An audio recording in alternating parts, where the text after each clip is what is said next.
তোর ভাইয়ের কি প্রত্যেক দিলে আমি পাও ধরে এবার বই থাকবো নাকি? তো একটু দললে কি হয়, এত বুড়ো মানুষ, এটা তোমাদের টাকা পয়সা চায় না, তুমি খালি একটু আবার পায়ে হাত দেবা আর উঠাবা, সাইতে তো হে খুশি। এর মাবুত ওই পাও ফাটতে চৌচিলে দিয়ে গেছে, আর কোন কালা পাও গোদা কাটা পাও, হেই মোরে ধরতে খাও বেটা, মুই ওই বংশের পোলাই না যে ওই পাও ধরমু। হনো এত হিংসা করতে হয় না মানুষ, আর যদি এতই তোমার হিংসা তাহলে মোর বিয়ে করছো কে? তোমার বিয়ে হচ্ছে হাইতে কি তোমার বাইরে যাই পাও ধরা লাগবে? মোর বাইরের পাও তাই মনে হয় মুই ধরছি কিনে আমার মন নাই। ওরে একটু একটু ধরা লাগে, ছোটটাই দিই ধরে। ছোটা দরকার ওটা একটা বলো, তোমার এই ছোট বোনাই যাইয়া কও যে হাঙ্গো রাত তোমার বাইরের বুড়ো আঙুলটা মোহে দিয়ে এরকম শুইতে কও, আর পার্দারে যাই আসতে ঘুমাই থাকতে কও। হনো তোমার একটা কথা কই, এই যে বিয়ে হইলে যে বাপ ডাহা লাগে, এটা তো একটা সমাজের নিয়ম, তো তুমি হার বাইরে চলবা? হ্যাঁ রে বাপ তো বলাই আমি, সেটাও তো হ্যাঁ সাত জন্মের ভাগ্য। হ্যাঁ বাপ বলাই, এখন হ্যাঁ যে পাও ধরা লাগবে, হ্যাঁ আমি পারবো না বাবু। আর তোমার ওই চাচাই কই?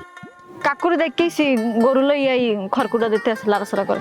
হ্যাঁ লাগে আমার কথা আছে, হ্যাঁ লাগে আমার ভালো বোনে, হ্যাঁ লাগে এই বিষয়ে আমি আলাপ করবো। তুমি এখন থাও, আমি তাই হ্যাঁ কথা কইয়ে